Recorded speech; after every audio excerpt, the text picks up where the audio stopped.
Hey, welcome back to the channel. Yesterday, Rhykker had a live stream with Joe Piepiora, the Associate Game Director for Diablo 4, and asked him some questions. At first, I didn't think this video was going to go anywhere because Joe was giving these 15-minute answers to these Rhykker questions that weren't relevant to the future of Diablo 4. Rhykker was kind of giving these softball questions like, how do you think the game was? Is this how you expected it to turn out? And it was just... I know that's easy for me to say because I'm in the backseat and I'm not in the spotlight with hundreds of people watching me and being the voice of the Diablo 4 community for 45 minutes. So overall, I think the video was fine. But one thing that piqued my interest was the conversation about Runewords. Now, if you don't know, Runewords are in Diablo 2, and they are specific combinations of runes inserted into socketed items in a precise order, which transform the items into powerful pieces of equipment with predetermined sets of enhanced affixes or attributes and abilities. Diablo 4 currently doesn't have this, but listen to what Joe said about them possibly being added to Diablo 4.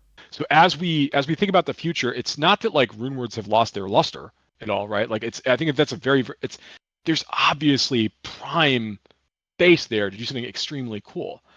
Can't talk about anything today, but I think it's pretty clear that there's Diablo 4, it feels like it like the Runewords would fit. Like there's a place for this someplace. We can do something, right? So I think that there's room for this in the future, I think. Wonderful. So with that being said, this video is going to talk about why I don't think Runewords should be in Diablo 4. So I don't think runes are inherently bad to Diablo games, but I'll just list off some reasons why I have negative opinions about them. First one being balance issues. Runewords are extremely powerful, often more so than other types of equipment. For example, the Enigma runeword in Diablo 2. Ignoring all the other fantastic affixes on this item, this grants a +1 teleport no matter the class. So we all know how good teleport is. It's basically used in every single sorcerer build that's worth playing. Now imagine the other 4 classes having access to this skill. Would you want your Necro or Druid to be able to teleport everywhere? Of course you would. So it essentially makes all other items in this gear slot irrelevant. Now, I know Enigma is more of an endgame example. It's like your Shaco that you want to get. If we want to look at items that are actually obtainable in the early game, let's look at my level 61 Necromancer on the Hell difficulty, where I'm using the same 3 items that I've had since I was level 29. For my armor, I'm using the Stealth runeword since level 24. On my shield, I'm using the Rhyme runeword since level 29. And on my helm, I'm using the Lore runeword that was accessible to equip on level 27. Now, I'm not going to explain what these items do. You can pause the video if you want to read the affixes. The point I'm making is that because these runewords are so powerful, I'm not changing my gear. For the past 32 levels, my armor, shield, and helm have been the same. So one of the biggest complaints I see online are people get really good gear when they are level 60, and they don't upgrade that gear until they get to level 80, or 90, or 95. Well, this is just going to add on to that current problem. You're going to find these runewords and you're going to run the same equipment, like I have with my Necromancer here, until you get to that endgame runeword. That's right, these runewords I have are just placeholders for more powerful runewords. So I can turn my Stealth into an Enigma, turn my Rhyme into a Spirit, or add a white runeword to my wand.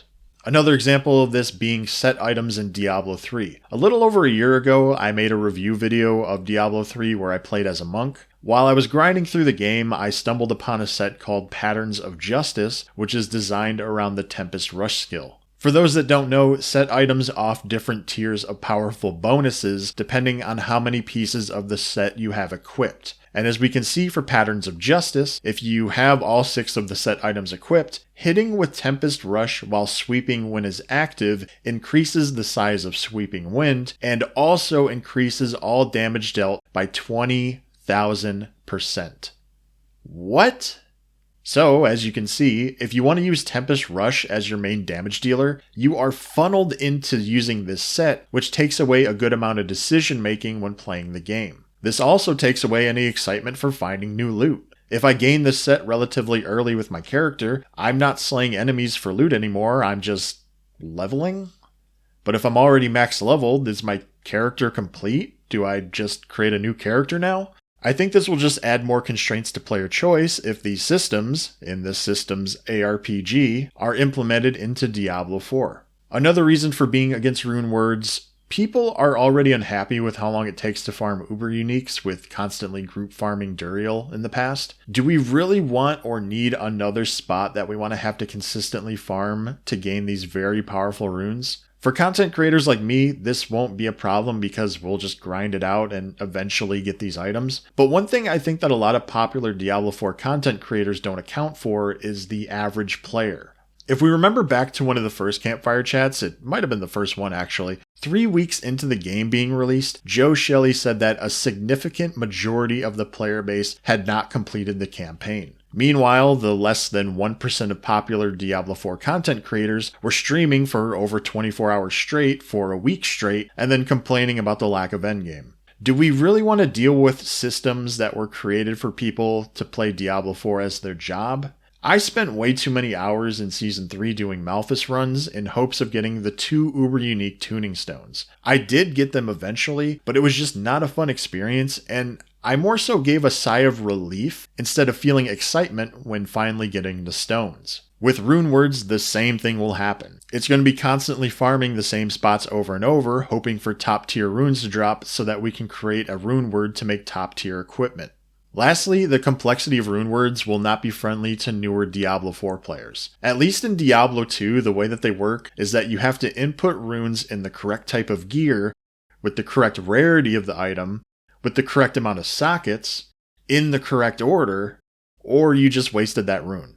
And I only bring up this point because one of my most popular videos is explaining the difference between a unique and an uber unique, which I created because so many people in the comments of another video didn't understand why they weren't getting resplendent sparks from salvaging their normal unique items. So game mechanics like Runewords that I know of and other veteran Diablo players know about that come second nature to us, newer players aren't going to have the faintest idea how this system works. And to be honest, with Blizzard's track record on not explaining how things work, a lot of people are going to be wasting their runes and getting frustrated. Now, the obvious remedy for this is to be able to unsocket runes, but who knows what will happen. We haven't even seen items with more than 2 sockets, so it'll be interesting to see how the longer 4, 5, and 6 rune words would even be implemented into Diablo 4. So in conclusion, while the concept seems intriguing to implement into Diablo 4, it raises too many red flags. Balance issues, impact on build diversity, accessibility challenges just affect more dedicated and casual players alike. And as we've seen with the developers, they want to make the game more accessible for players, they want everyone to reach level 100, they want people to play these endgame events that Blizzard is investing their time and resources in. So that's how I feel about it. What do you think about Runewords potentially being added into Diablo 4? Let me know in the comments. Thanks for watching like always,